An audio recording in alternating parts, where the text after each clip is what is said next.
What's up, everybody? Welcome to another episode of the Greyscalegorilla podcast. How are y'all doing? It's Monday. Is everybody awake? Everybody awake? Super awake. Got some coffee. I'm ready. Great.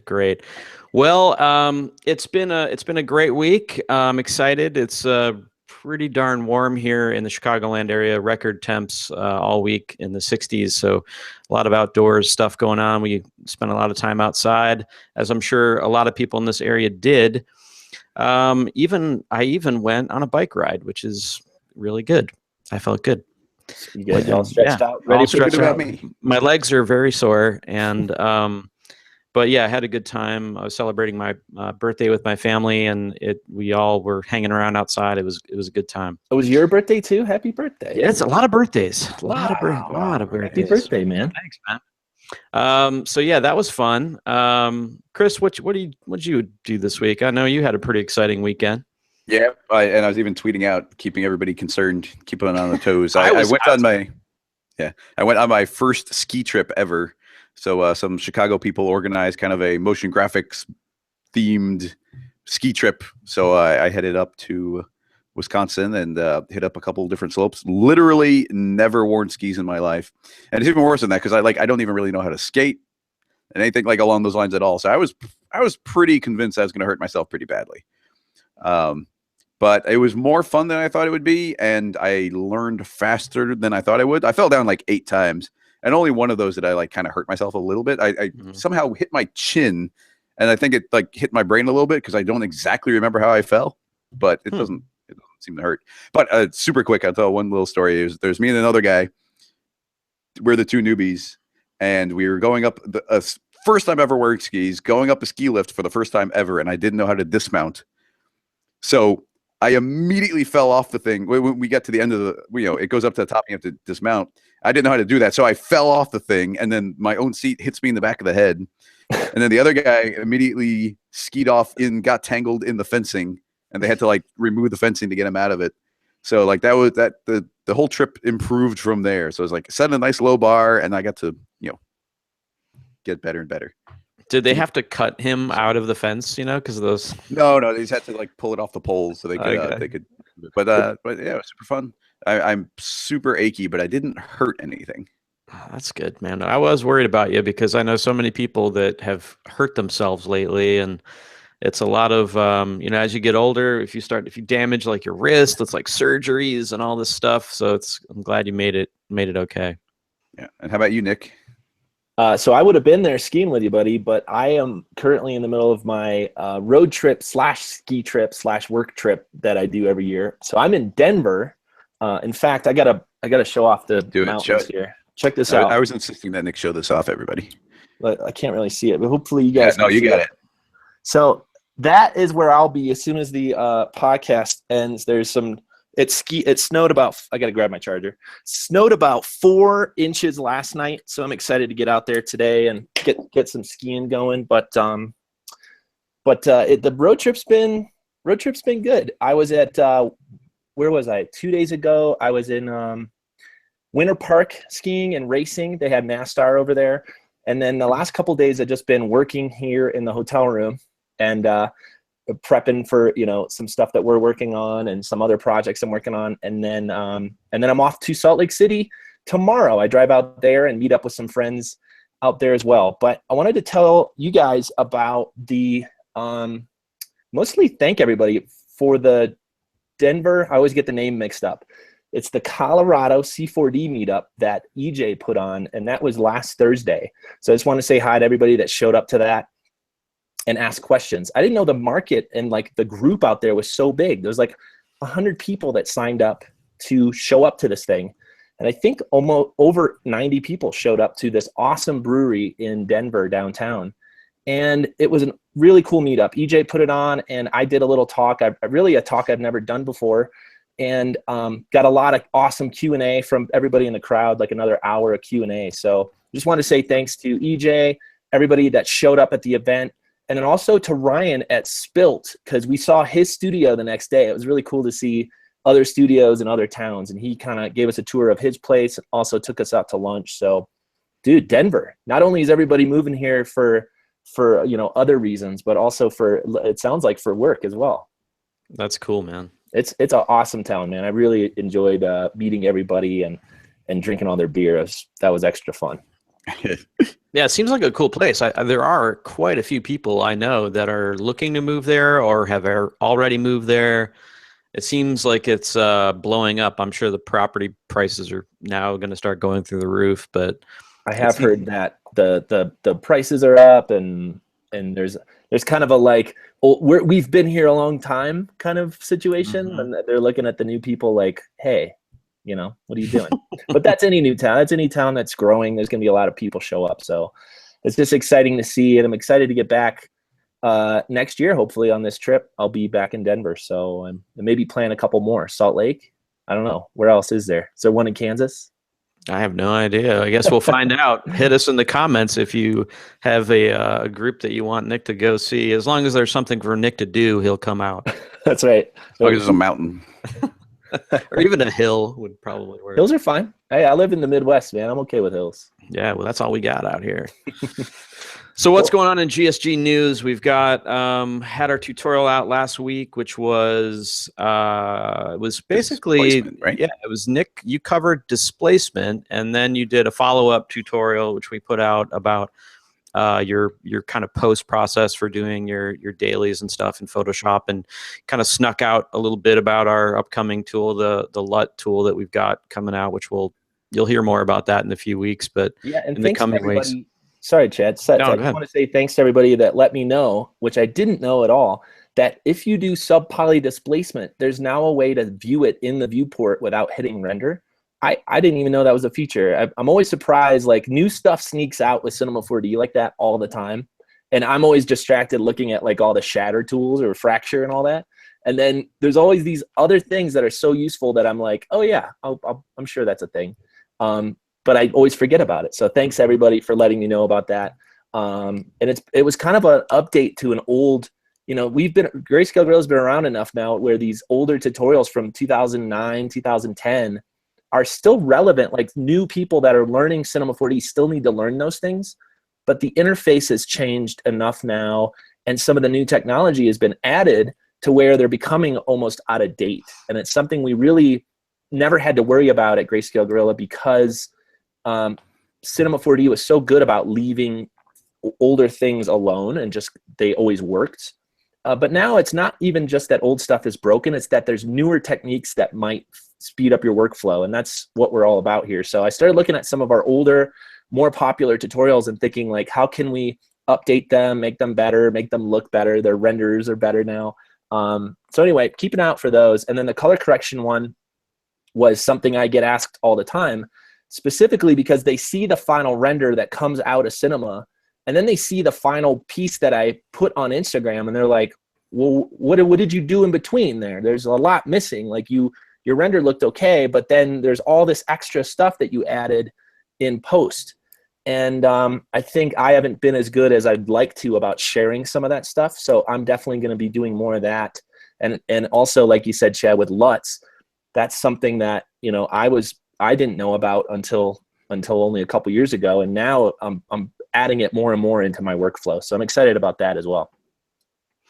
Yeah, that was a fun one, and that I think is good for people to go. If you haven't seen it, check it out. We'll throw it in the show notes because it's even if you've seen the displacement tutorials or whatnot, check out the one that Nick was just talking about, which just kind of goes over a little bit of his post process, because everybody approaches that differently, and I think that's a really interesting thing. And Chris, before the show, had a great idea about trying to throw together a slew of tutorials where maybe we give a couple of our favorite artists the same render and see what they do to it in post. I thought that was a cool idea, and just kind of see, because Chris was mentioning that everybody has a different approach, and just by watching somebody navigate Photoshop or After Effects or whatever, you can come up with a new idea to your own approach and maybe a better way to do.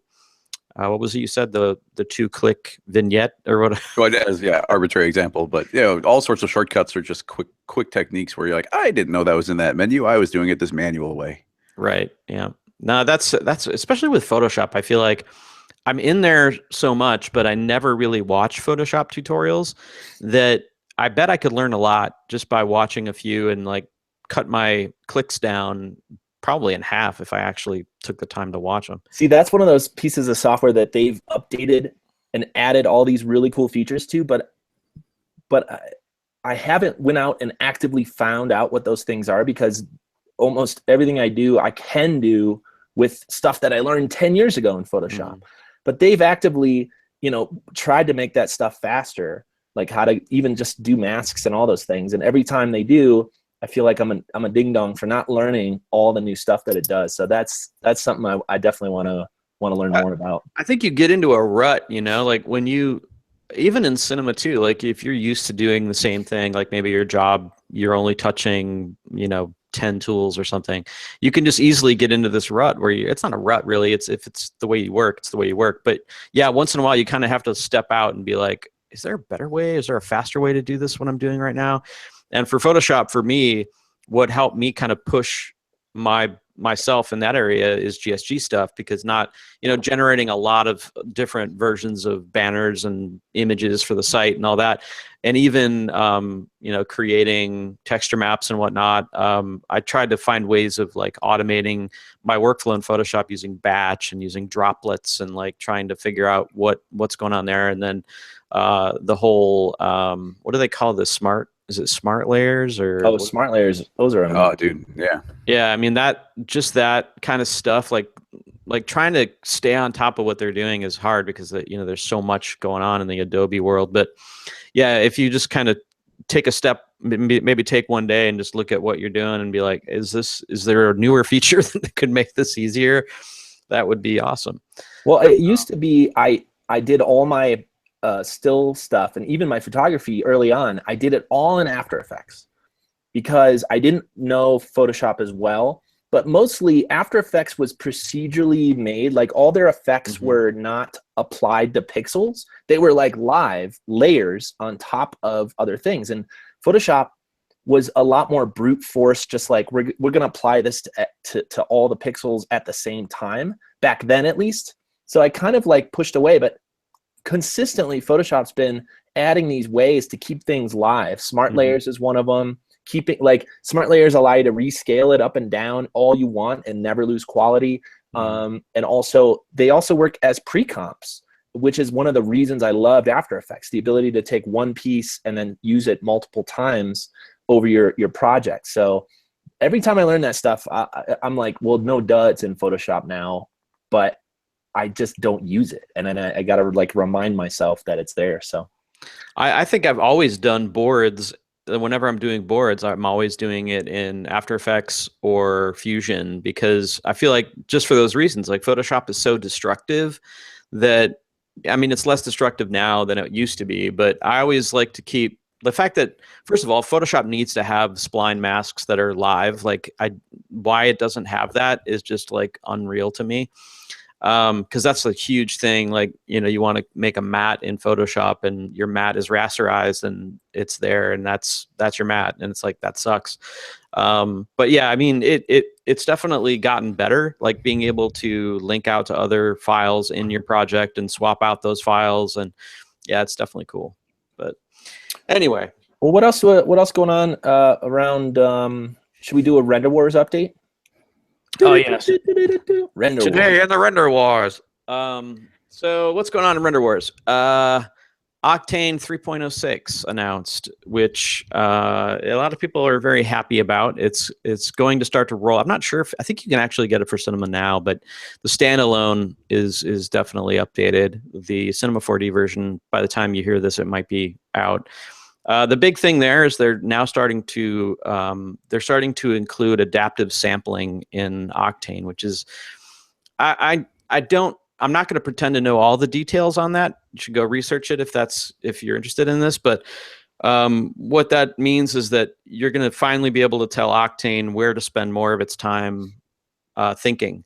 In terms of the quality of the image. With adaptive sampling, you can give it a threshold so that it's going to work harder on the areas of the frame that are more grainy, which is a great update. I think what would be greater would be actually some useful features like light linking, which it still cannot do, which is mind blowing to me. Still can't do custom AOV passes. There's a lot of people are angry that Octane continues to be updated, but without making any real, I don't want to, that sounds a little harsh. It's being updated, but not in the ways that I think a lot of production artists wish it were being updated, and not at the speed in which I think they would like it to be updated. So there's that. What else is going on? I've been playing a lot with Redshift, which I think is a fantastic renderer. I'm very excited about that coming out. I think a lot of people have jumped on the alpha because they've got a really pretty open alpha program. I think you just have to go to their forum and maybe sign a few things, and just kind of, they're pretty open about it. As far as I know, not very many people have been denied access to the alpha. And that's a really unique renderer because it's kind of like, and I tweeted this out, it's kind of like if Octane and V-Ray had a baby, that would be what Redshift is. Because it's it's an affordable, fast GPU rendering option. And they're really good about the updates. Like on the alpha, I've seen several updates in the last 3-4 weeks, which is really good. So that's a good pace of updates, and I'm excited about where that's headed. I really like the look of it a lot. It's got a very clean look. And it's not tied. What I like about it is that it doesn't have toon rendering or anything like that, but it's very much a versatile renderer, meaning that it can look like Octane, or it can look a little bit more stylized if that's what you want to do with it. It's cool, and I'm excited to see where it heads, where it goes. What else is going on in the render wars? I feel like I'm forgetting something. There's so much going on. I know, dude, it's insane. Well, here's what I'd like to ask too, and I asked this at the meetup in Colorado, and it seems like it's still kind of 50-50. About 50% of the crowd, at least that showed up, was still in physical standard render world, and about half moved to third-party stuff. So it's always interesting to me on how that trend is going and who's using what. So, maybe this is a good episode to drop some literal stuff in the comments, letting us know what you're using or what you're digging these days, especially if you're experimenting with a lot of these. I know a lot of you out there are playing around with it like Chad is, and figuring out like, where's the future of this going? So if you guys have any updates or something else happened this week that we forgot, drop it in the comments, man. We've been getting a lot of really good questions and discussions going on down there. So love to hear from you guys. Definitely. I think also too, I did forget to mention that, we talked a bit about the price, the difference, the Arnold licensing changes. They said they were going to update people with a new pricing announcement because they got rid of the node lock license, which kind of forces a lot of people to get the floating license, which is more expensive. And they said, don't worry, we're going to announce soon an option that's going to be affordable to the freelancer and the small studio. So we're still waiting on that. Hopefully that'll be announced soon. But yeah, the only other thing that's kind of semi-related that I'll drop is, and this is going to, I don't want to spend too much time on it because it gets into a little bit of a hardware rabbit hole. I'm curious to know what everybody's thinking about AMD. I personally do not like AMD graphics cards, and I've never bought a machine with AMD processors. But I think Intel has slowed down its development of fast CPUs because they just don't see the market for it. And I think AMD is saying, well, hey, here's an area we can fill. Gamers need higher end CPUs. Pros need higher end CPUs. They're starting to release really cheap high end CPUs, and I'm curious to know what everybody thinks about that. I think some Cinebench scores have been released about how they perform. They've been leaked out, and they're as good, according to the Cinebench scores, as some of the Intel processors that are, similar, but they're like half the price or some ridiculous, like they're so cheap. So I'm curious to know if anybody out there knows anything about these Ryzen chips that are starting to be talked about and what you think about them. Do you think that 3D artists are going to start to use those as opposed to Intel chips, and hear what people are doing? Yeah, I don't have much to add to that one other than competition is always going to be good for for the artists, you know? Exactly. And I just want to see, you know, the type of, I mean, think about graphics cards and how far they've come and how powerful they've become. And we kind of saw this happening with Intel chips in the mid, you know, maybe 2005 to 2009. Like they were kind of going at a really good clip, and now they kind of have peaked almost. They're not really developing super fast. They're not really making the same sorts of leaps that they were before. So I'm curious to see where that's headed, and if GPUs are going to become the standard, then what will happen to the CPU and all that sort of jazz. But for another podcast, perhaps. Let's talk. In my day, we had 12 CPUs in the computer. Yeah.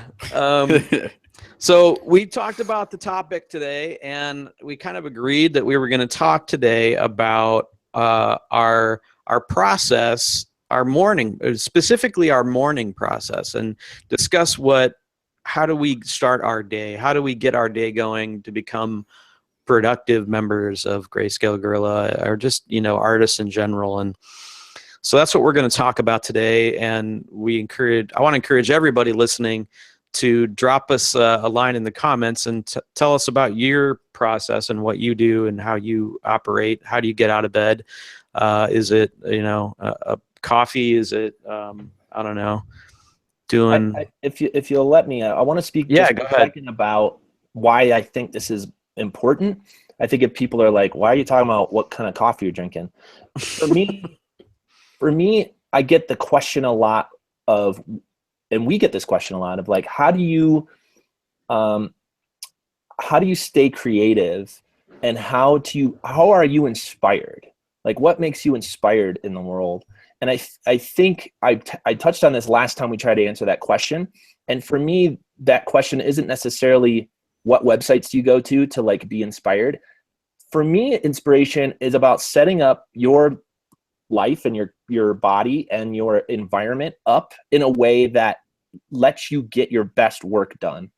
And for me, the morning routine is such a simple way to experiment with that and just literally change the way you wake up in the world and then track. I see it like a science experiment, one that I've been playing with for a long time, of, if I do this in the morning, do I feel better by the afternoon?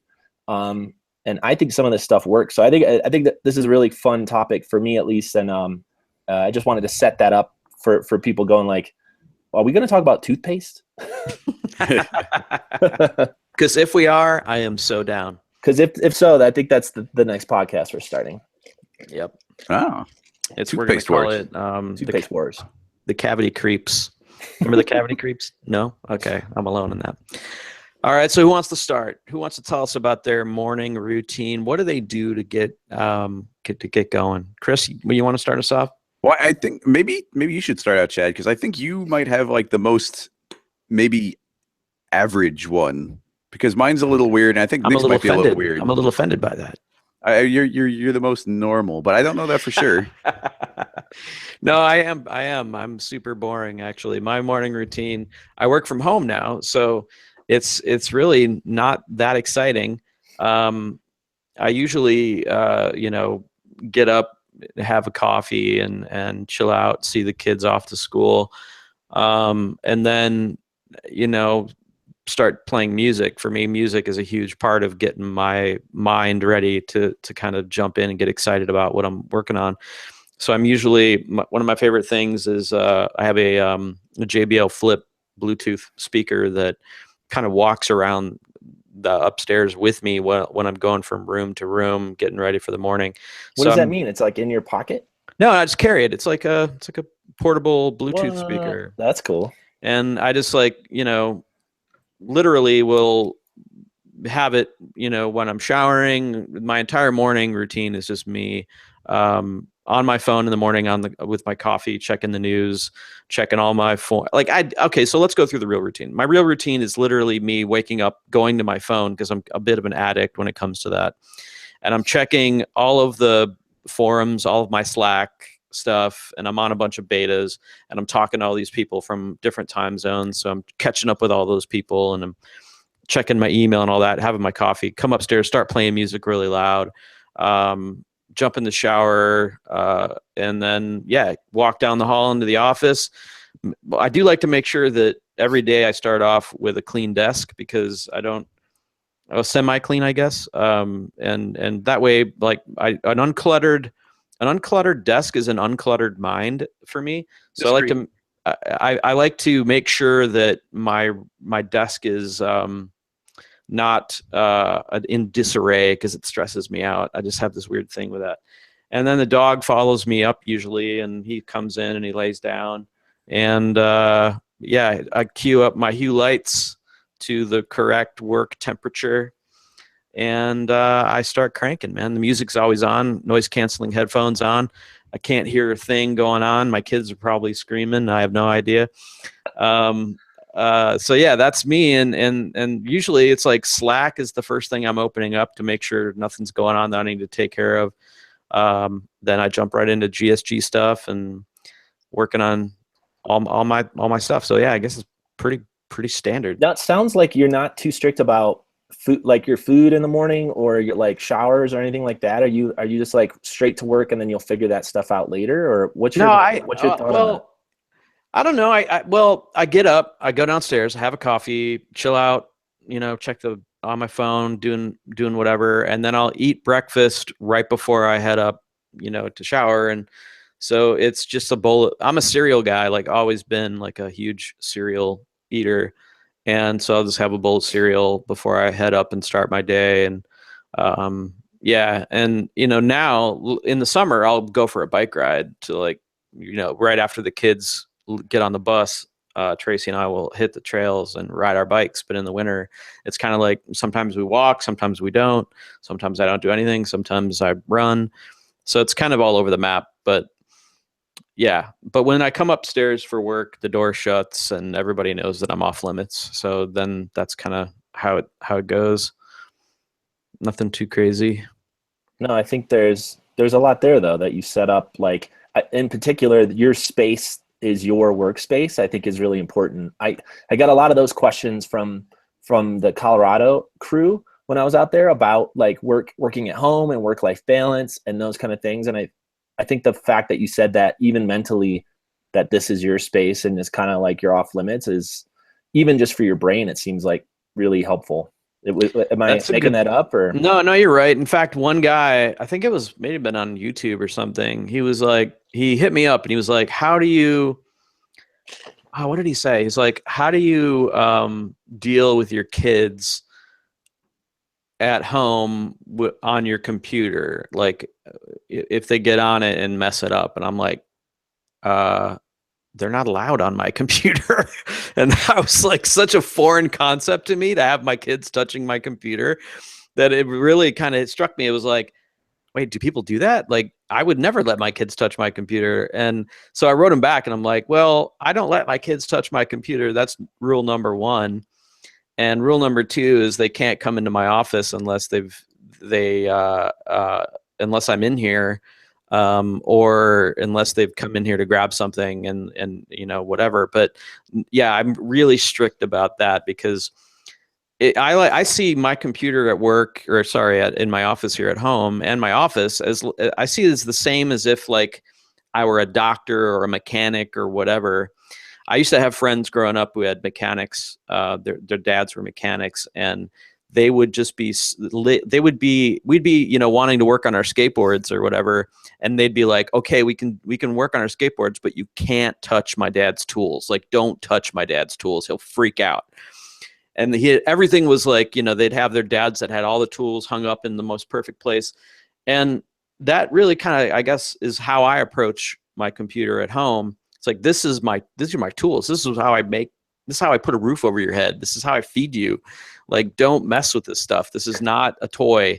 And like, I think that if you set those boundaries early on, and your computer is in a separate space, and you kind of say this, you don't touch this stuff. This is not a toy. You don't put your games on here. You're not allowed to touch it. Then you basically kind of set the ground rule right there, that you don't ever have to worry about them accidentally deleting something or getting on and screwing up a setting. Or maybe I'm just a jerk. I don't know. I think that makes sense. And there's just on that computer level, there's always that thing of like, you've used it 100 times, you do it again and again and again, and then the one time somebody sits behind the computer and the hard drive dies, like you want to blame them, and maybe they did something, maybe they kicked the computer by accident or something and they broke it, and it's like, listen, I've done this 1,000 times. Why did it break the first time you sat behind it? And if you just remove that as a variable, then you're like, okay, I know all these variables. I know what I've done. I know what probably went wrong. Right. As soon as somebody else touches it, it's like, like, was it you? Was it the hard drive? Like, did something get jiggled? Like, I wasn't in control this time. Yeah. That's the opposite of me and my mom's situation. It never works until I show up. Yeah, I kind of learned that early on, because I feel like if you're doing what we're doing and it's so specialized and you're spending all of this money on this machine, or maybe it's a laptop that you bring with you or whatever, I just don't want to ever risk that. I don't want to come in. I don't feel comfortable. Like, it'd be like a race car driver having his brother or something under the hood messing around with the car, and you're like, I got to drive that next week in a race, and like, I don't know what you did to it. Yeah, you're not allowed to drive the race car to go grab milk at the grocery store. Yeah, totally, man. And so, like, I don't know, I just have always kind of been that way, but I do make sure, and I know this is a luxury, that I have a computer for work, and then we have a separate computer for family. That a lot of people don't have that luxury. And to those people, if you have to have your computer that you're doing 3D on at home, whether you're a freelancer or maybe you're, a independent artist, whatever, then give them a separate login. Don't let them use your login. So if you have to share your computer, just try to be as safe about it as you can, and just give them their own login that they can't mess anything up for you.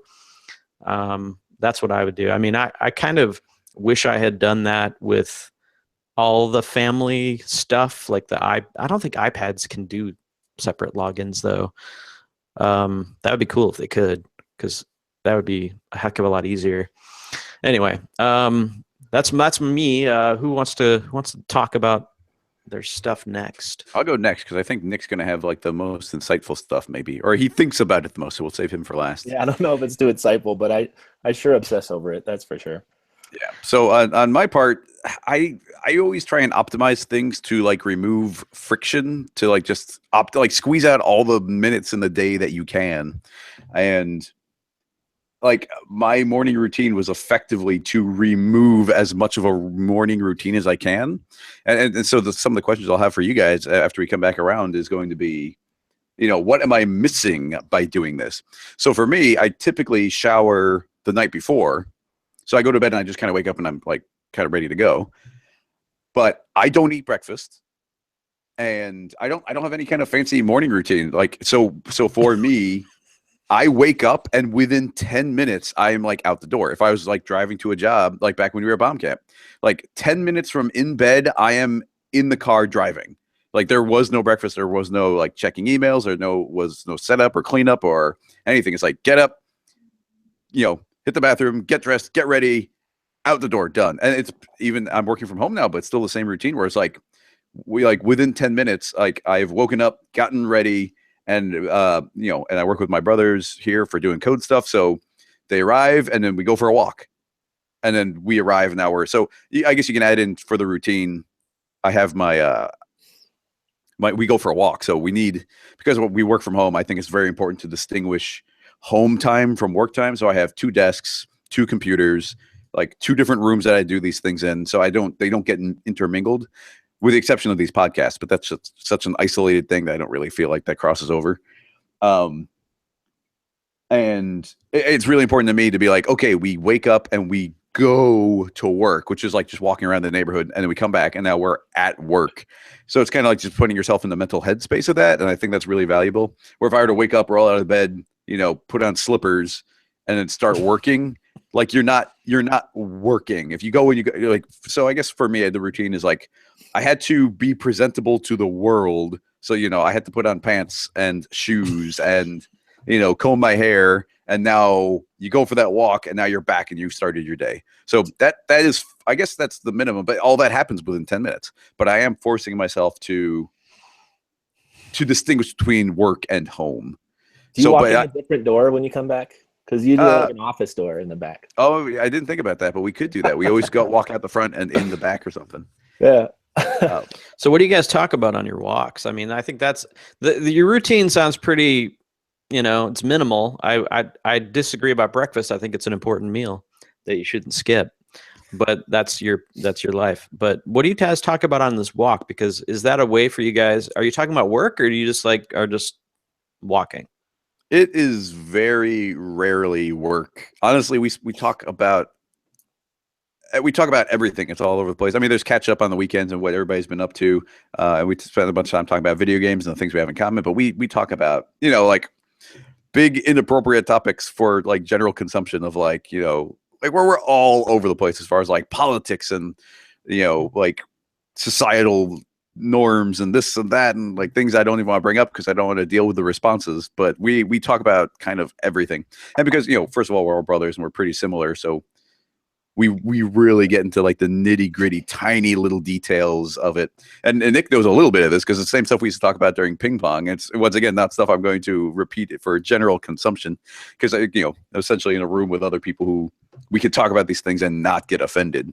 But you'd offend if you talk to this kind of stuff with a random person at a bar, you're going to offend them. I love that you guys talk about complicated, nuanced topics, and you're not just even arguing like this side versus this side. You're like, you guys get down to the detail of like this detail of this side, and it's such an interesting way that you guys communicate. I love listening to you guys. I love being like a fly on the wall sometimes when you guys are talking. So to bring up like a subtle or a nuanced topic that isn't controversial, we were talking about what is art one day. I did this back at bomb camp. It was like, what is art?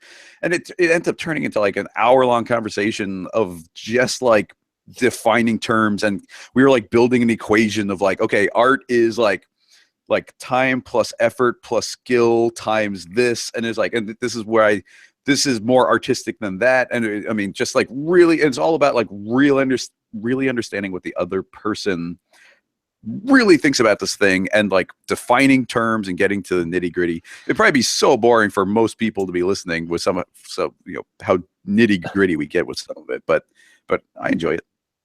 What you said right there reminded me of that movie, The Dead Poets Society, where I forget the Dr. Pritchett's way of calculating a good poem from a bad poem, and he had the bar graph and all that, and they were told to like rip it out of the book because it was all bullshit. Oh, that's cool. I've never seen that. Oh, you never saw that movie? Oh, it's a great movie, man. It's a depressing movie, especially knowing that Robin Williams is not around anymore. But that was good. That was on my you've never seen it list, and then I finally watched it, and I think everyone was right to be worried that I haven't seen it. It was really good. Okay, I gotta put that on my list then. Definitely a good one. Yeah, I mean that your routine sounds very standard. I mean, but I'm going to get back. I want to ask you about the breakfast thing because it's really bothering me that you don't eat breakfast because I want you to be healthy, Chris. What do you eat? Like when you got to be hungry, right? Like when you start to work, you're hungry. Yeah, it's just, I mean, my stomach is starting to growl now, but that's for lunch. I mean, I eat, we do lunch and I do a snack after work and then dinner, but yeah, I don't even consider breakfast. What time do you eat dinner? Like 9:30 at night. Oh, so there you go. So actually, I will give you a tip, and this is, I'm like the least qualified person to give advice about nutrition, but they do say it's bad to eat dinner at night. Well, in your case, you go to bed pretty late though, don't you? I'm not falling asleep until like 1:30. Okay, then that's enough time. But if you were going to bed at like 10:30 and eating at 9:30, that's bad. No, definitely. Good. Well, and even eating earlier is good, and it's supposed to be like the more smaller meals you eat throughout the day, the better it is. So like one giant meal is worse than 3 reasonable meals, which is worse than 6 like half meals. Mm-hmm. Like you can just keep your metabolism going by kind of, have a piece of fruit and a couple hours, an hour or two later, a granola bar, and a little bit later, maybe some pasta, whatever. But I am like the most, I live by my meal schedule. Like that's pretty much, and you guys know that about me. Like I'll bitch if it's lunchtime and we're not eating. That to me is, I'm always fascinated by people that have these like completely different meal times than me. And just cause I just get grumpy, man. If I miss a meal, or like on Mondays when we don't get done with the podcast for a while, like I am like, don't talk to me until I have my lunch because I got to eat some food. What do they call that? Hangry? What's that? Hangry? They call that hangry, right? Yeah. Hangry. I think I'm definitely that dude. I'm almost completely the opposite, where like if I'm engaged on something, like I can go for so long without even thinking about food. Like if I kind of get in the zone on a project, it could be like 12 hours later. It's like, I really should probably eat something. I don't feel hungry, but I should eat something. So, oh, man. Yeah, I'd pass out. Couldn't deal. All right, Nick, what do you got, buddy? I love hearing everybody else's, because I think it is always a fit to an individual person. And I think these things are so interesting to me because we are all different and we all have this thing. So for me personally, I see this like a personal science experiment for like optimizing my morning and doing the right things in the first half an hour to an hour, so that the rest of my day, I don't have to worry about how to stay engaged and how to stay energetic and how to stay passionate and all these things. And I feel like every time I dial in this first hour and do it right and do more things that I should be doing in that first hour, that I do tend to have a better day. And I track things with my watch. I track things on some apps and say like, what did I do? And then how do I feel? So for me, I treat it like a science experiment and like a thing to test, but I also understand that it's different for every person. So every time I get a piece of advice, and I guess this is true with everything, with design and 3D and whatever, whenever I hear a new piece of advice, I'm always open to go like, well, I'm just going to go try that for a while and see if it works. And if it doesn't work for me, I throw it out. I just stop doing it. But there is a list of things that I try to do every day. I don't always get to them every day. Sometimes I run out of time. Sometimes there's a meeting I have to be at. Sometimes I'm in a new place where I can't do these things. I've been traveling a lot, so that sometimes that's helpful because I have more freedom time in the morning, but I also don't have some of the tools that I have. So let me get into some of these things that I always try to do. And also understand that I mostly fail at this all the time. But the more things I do on this list, it tends to help me be more energetic and lately more clear-headed when I do these things. So first one is make the bed. This is something I haven't done in a long, like as a kid, I hated making my bed. I've never done it. And when I got married, my wife, my charming, energetic in the morning wife, which I tend to be a little bit more grumpy in the morning, she's like, first thing right out of bed, make the bed. I'm like, what? Why? Like, what? Why are we doing this? Like, we're just gonna get back in it and mess it up later. It's like, why is this a thing? And I found that over time, like I actually sometimes still begrudgingly, but I feel like I did something. Like I instantly feel like woke up and I did something like good for the world and good for me and good for my family and good for, and it's really interesting, but it does help. And in fact, I can't show you the book because I literally, like, my stack of books is holding my laptop up right now. But at the bottom of it is the biggest one of the bunch right now is Tim Ferriss's Tools of Titans. And I was just reading this actually yesterday, and there was a section of it on his morning routine of things that he's learned over the years. And the first thing he does is make the bed as well. And I just thought, I was like, that's pretty cool. Okay, so next one is, usually I turn on some music. So I'm with you, Chad. I crank some music. Lately, it's been instrumental kind of dance music stuff, EDM, instrumental, almost like chill, laid back kind of stuff. So I turn that on. I have at home, I use the Sonos stuff and crank it in the bathroom and start getting ready. I do push-ups and then a cold shower. And those are together for a reason. I think I've told my cold shower story before, so I'll spare you with that. But years ago, I was forced to take a cold shower. And at the end of that cold shower, the heater was out. I wasn't forced by a gunpoint or anything. The heat was out. I took a cold shower and I felt way better that day. So I tried it again the next day, even after the heat was fixed. And for me, it wakes me up. I'm such a grumpy butt in the morning, and I'm such a like sluggish, like check my phone person in the morning. And right after I take that cold shower, I feel awesome. Problem with the cold shower is it sucks. Cold showers like still take my breath away, and they make me anxious to even think about it. So to fight that, what I started doing is working out, not a lot, but just doing some push-ups or something to make me sweat a little bit right before I get in the shower. So I try to do as many push-ups as I can and just do them until my arms give out and I can't do one more. And then I try to do one more and I hit the ground and then I get in the shower. Take a cold shower and then iced coffee. Can't live without my iced coffee. I wish I could reach into the fridge and show you the stuff I found, this concentrate bottle I've been obsessed with to make, like, so you could just bring it with you, have iced coffee anywhere. And then breakfast. I try to eat breakfast every morning. It seems to like fill me up enough. I don't eat lunch usually. Sometimes I'll have a small snack, but I try to eat a big breakfast and then a big dinner and just kind of skip through lunch. And when I do those things, when I check more of those boxes off, I tend to feel more awake, more energetic. Like when I don't have time to do my push-ups, I feel like the cold shower, I do it shorter. Like I'm not in the cold shower longer because I didn't do my push-up. Everything spirals if I don't do more of these things. So that's like a regular day. In the last year, I've experimented with meditation. I think I have, as you guys could tell by me talking, like I have a very like manic mind sometimes, and I can't sometimes get out of my head what's like jumbled up and spaghetti in here. I feel that's something I haven't really tested very clearly with. Like I don't see the direct output from meditation yet. It calms me down for like 10 minutes, but I feel like I'm just as anxious when I come out of it. So there's something I need to learn from there, or maybe it's just not for me. But I have been experimenting with that.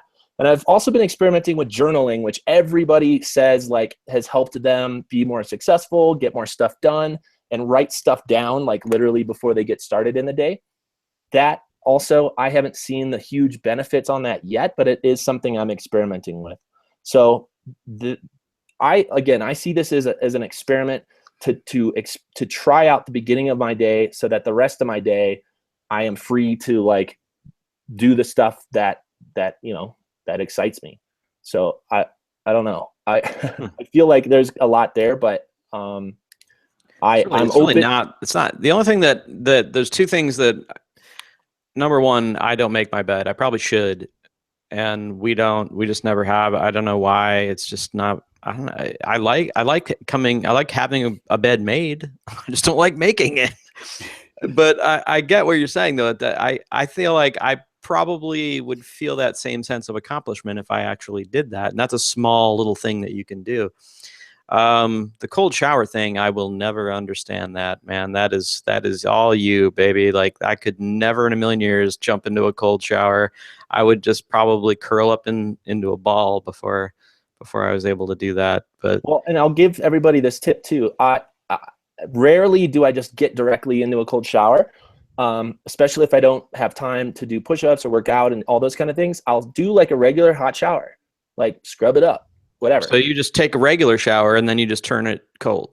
Yep. And then at the end, I try what you want to do scientifically is at least 30 seconds. Minute is even better. Honestly, mine are way closer to 30 seconds. And what I do is I'll get really warm and I'll actually even make it too hot. You know how like 2 degrees matter in a shower sometimes? You're just like, it's perfect. Go like too hot and almost feel like almost it hurts a little bit, and your body will actually like crave a little bit of cold. And then just like you're jumping in a lake and like you have no other way, like gravity is just going to pull you into this cold lake. Just crank it cold and sit there. And what I do, gravity is going to pull you into a cold lake.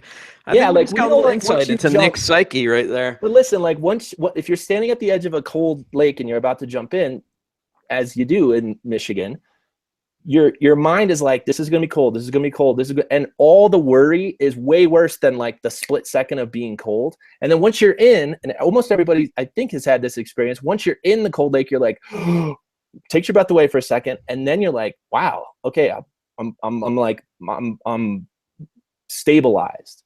And the cold shower feeling is the same way. The first 10 seconds are the worst. So I start with it in my head, and I literally think, I imagine myself jumping into a lake. This is like no joke. I close my eyes, the water hits it, super cold, and I feel like I'm not in a shower right now where I'm in control. I'm out in nature where this is refreshing or something.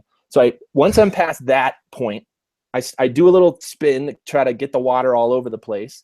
And then I do it on the top of my back, which, just as I read, is like the quickest way to get that cold feeling into your body. It's like one of the best places. So I just literally let it hit the back of my neck, like the back, below the back of my neck. And I stand there for 30 seconds. And since I don't have a timer in the shower, I just like kind of count, or I'll do like a physical thing, like lift my legs to like count it off and just try to get 30 seconds. And honestly, by then it's a little bit more chill. And then you turn it off and you move on. And then honestly, I feel like I can like rip a phone book in half after a shower like that. The thought of that like reminds me, I don't know if you guys ever did this, but if you were as a kid, like on vacation, staying at like a Holiday Inn or something, and they had like a hot tub next to the regular pool. Yeah. Like that was always the funnest thing, is like, oh, let's get in the hot tub, and like, then we'll go jump and see who's, we'll jump in the pool first, and your capillaries and your all your pores just like open and close like super fast. So I love that analogy too, because the people out there doing the science on this, on why this stuff works, like every big athlete now does cold tanks after workouts and all this stuff. Like it's a training thing that's happening globally right now with high performing athletes. And the people that are studying this stuff are finding that going between a sauna, like a really hot sauna, and then a cold bath over and over again actually helps this process. And what they say is it's actually a healing process for athletes that are like pushing their body really heavily. The swelling goes down. Like Chris, you may want to try this after the ski trip, your little aches, those things like fix themselves quicker. And you basically are like stressing your body out in a way. It's almost like you're working your skin out. You know what I mean? So I'm obsessed with these weird things, because I think as a human system that we're just unaware of all the things that we can do to our own body to change it. And I like experimenting on myself with that stuff. So if you guys have any ideas, man, let me know. And anybody that's thinking in the back of their head, I'm going to try that cold shower, dude, do it. And let me know what you feel. Do it for 30 seconds. And then let me know how the next like 2 hours of your day is. Cause man, I honestly, today was great. The water in the showers at this room were like another 15 to 20 degrees colder than at my own house. Like they felt like they were below freezing, which I understand is physically impossible. It was very cold. There's literally snow coming out of the shower head. Snow coming out, melting on me. And I just felt like, dude, I was eating breakfast. Like I'm gonna kill this day. It's gonna be amazing. Would you ever do a polar challenge? What do they call it? The polar bear? I would love to do that. Every time that happened in Chicago, I always found out about it like on the news at night, and I'm like, oh, I missed it again. Like, and you've been training all this time. Been training. Yeah, dude, you're ready. I'm ready, dude. It's just a matter of like, well, right now it's probably not really much of a challenge because it's pretty warm here. But you know what I am gonna find on this trip? It's one of my things on my road trip. I'm literally looking out for is there's places we can go and do the cold bath. Like they have basically, think of a hot tub, but opposite. Like they are cooling it down to 36 degrees or something like that. And then you go in it for a certain amount of time, and then you do the hot stuff, and you actually go back and forth. So I could go try to find one of these places and really do the super cold ones. Really, I want to see how much harder that is. I feel it's going to be way colder, where it's like, yeah, imagine it's like putting your hand in a cooler of beer where you're like, dude, it's about all I can handle. Actually, yeah, that'll be later today. All right. So I have two main questions about the routines, and I just want to get your guys' opinion on Both of you have like coffee built into that routine, and a lot of people like. I mean, I'm pretty rare in that I don't drink coffee, and I've never. I mean, I've tasted it, and tried it occasionally, but like I don't. I intentionally don't have coffee be any part of my routine, just because I know so many people who are like don't even talk to me in the morning until I have my coffee, or they're just their day is ruined if they don't have coffee, and they're upset that the coffee's burnt and this coffee's not ready, and it just sounds like such a hassle to be dealing and dependent on coffee. And for me, it's always been like, no, I'm gonna wake up and I'm gonna get my cup of water, and I'm going to be happy for the day. And I don't get maybe that high from Chris coffee. lives like a prisoner.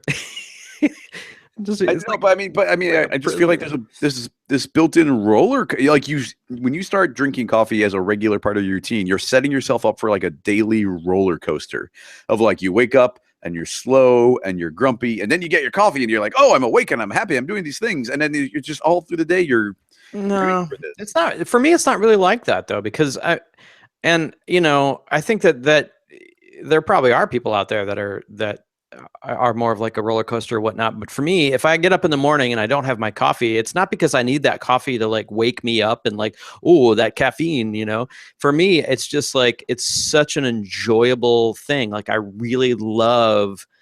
look forward to that taste in the morning and the warmth, and just like, it's just it becomes like more of like a, like even if it was tea, it'd be the same thing. It's like a way to start your day. It's a routine, I guess is the best word to put it. And it's not for like I'm looking for that caffeine jolt, because I think once you've introduced coffee into your system for a long period of time, years, drinking it in the morning or whatnot, caffeine's effect kind of diminishes quite a bit, which is why a lot of people switch to espresso, or they do, the cold brew, which is, I think, brewed twice. But yeah, I mean, for me, it's not about the caffeine. I do it because of the taste, and I like the way that it becomes a way to start my day. It's just like anything else. It's just like your water, I'm not doing it just as an observation, I would say, and I was experiencing this even on the ski trip, where people don't want coffee, they need coffee. They don't say, hey, I want to go grab a coffee. They say, hey, I need to go get some coffee. Like I feel like it's even built like right into the language of it, of like, it sounds like you're doing it a little bit more casually, but how about you, Nick? It's definitely something I've experimented with. Like there was definitely a time where I drank way too much caffeine, way too much coffee, and I stopped for a week, and I felt mostly the same like energy and mostly the same like, passion. Like I don't need it to wake up, but I come kind of like with Chad, where it's like during the day, coffee and morning coffee is like such a like happy moment. Like I love really good iced coffee, and I love really good iced coffee by day, and really good whiskey and beer at night. Like that's just I enjoy these things, So I will say that I recently, maybe it's just an age thing, I recently have noticed if I have like too large iced coffees, I'm kind of, my brain is scrambled. Like it's almost worse. So I have been experimenting with like lowering my caffeine intake, but I know what you mean. I know what you mean, Chris. Like I've seen the culture of like needing the coffee, and I'm picturing like the grandma with her cup of coffee, like cartoon, but to me, and maybe people can explain this in the comments, because I'm with you. Like if all of a sudden there was no coffee, or if it was bad coffee or whatever, that ultimately doesn't affect my day hugely, but it is something I enjoy. So for me, I almost think it's almost like the reason people talk a lot about it is because it's something people talk a lot about. So for me, it's almost like talking about sports or talking about the weather. It's talking about coffee in the morning. It's like it's a social way to like talk about the world when you don't know somebody very well. So if everybody is waking up in a room together and they don't know what to talk about, I think they talk about their coffee habits, and where in a way it's perceived as a higher importance than it really is. Okay. So well, at least for me, I need it. I'm in a need position. You need it. I need it. If nothing else, then just for the routine. And yeah, I need it, man. If I went somewhere, like if I went like on this ski thing or whatever, and we woke up and there was no coffee in the room, my job would be to find coffee. You'd be in the I car. would be like, we got to go. I don't care if it's Dunkin' Donuts. I don't care if it's, whatever. I need a hot cup of coffee in the morning. It's not, again, it's not necessarily the caffeine, because sometimes I only drink one cup. It's just more of a habit, I guess. Interesting. Yeah, there's something here, Chris. See, this is the other podcast. We need the toothpaste podcast, then the coffee podcast. Oh, man. Yep. And we already talked about movie reviews. We got a lot of podcasts working. Yeah. I mean, yeah, definitely. I wish that I were more of a coffee connoisseur than I am. I tell you what, our meeting, you were making that, what's the name of that jar that you Chemex. I made you a Chemex. You were making a mean Chemex, man. Let me just tell you. Our friends, we were at our friend's office, and they have the most amazing coffee setup. And Chad's like, "Oh, I got this." He's grinding it and pouring over and waiting for the bloom and the whole situation. So I'd like to have Chad make my coffee in the morning. Can we get that set up? Ironically, at home, we just do a regular. And Tracy is the one that makes the coffee. I don't even make the coffee, but as like if it's during the day and I'm like, oh, I haven't had a Chemex in a while, I'm gonna go downstairs and make myself a Chemex. It's like a process for me, and I enjoyed making you a coffee because I don't know how to cook, and I'm not good at that, but I find like I can do coffee because it's kind of almost like chemistry in a way. And I feel like if I do everything right, I can make a really good cup of coffee for someone, and I enjoy watching them enjoy it, I guess. But yeah, if you ever around and you got a Chemex handy, I'll make you a cup. Chad's your man. I'm your guy. Well, Chris, to maybe wrap this up too, like you drink iced tea.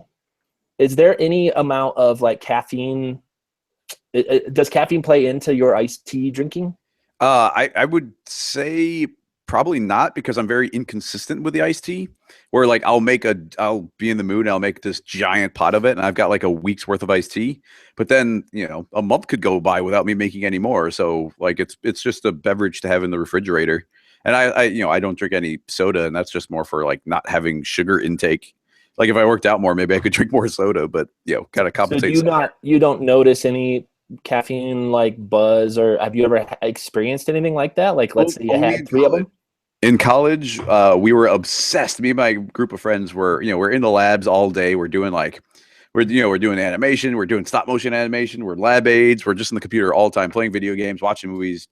And we could go downstairs to the cafeteria, and they had all those Sobe drinks, like the glass Sobeys.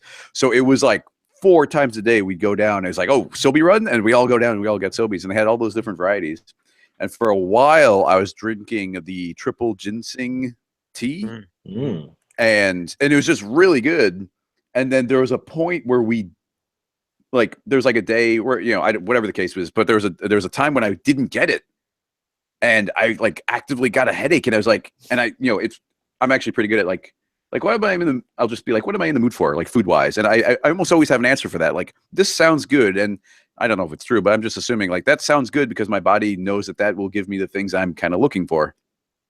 So in that moment of being like, oh man, I get this headache, and it's like, and my brain's going to like the tea. Is like, oh my God, like I've got like a small chemical dependence to this triple ginseng tea.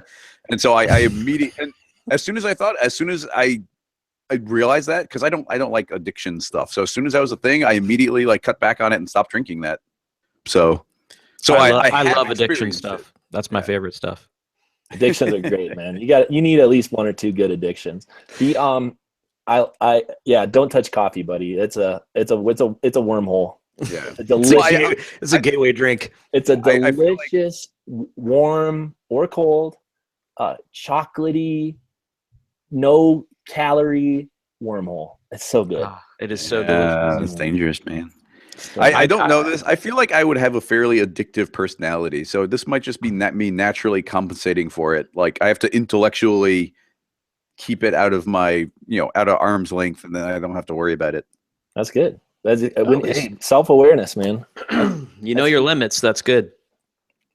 Well, that's the thing. When I find something I like, I mean, and I try to aim for fairly, neutral, innocent type things, but like I will obsess over things like, oh my God, like I found like whatever, a piece of software. It's just like, I want to play with this thing all the time. And I just, will throw every waking minute. Like I said, I spend a lot of my routine is squeezing minutes out of the day to put them where I want them to be. So like, I don't need to waste time in the morning routine. Let's just save that time and do something else. Like that means I can stay up later and, whatever, be reading a book or watching a movie or doing some video games or working on a project.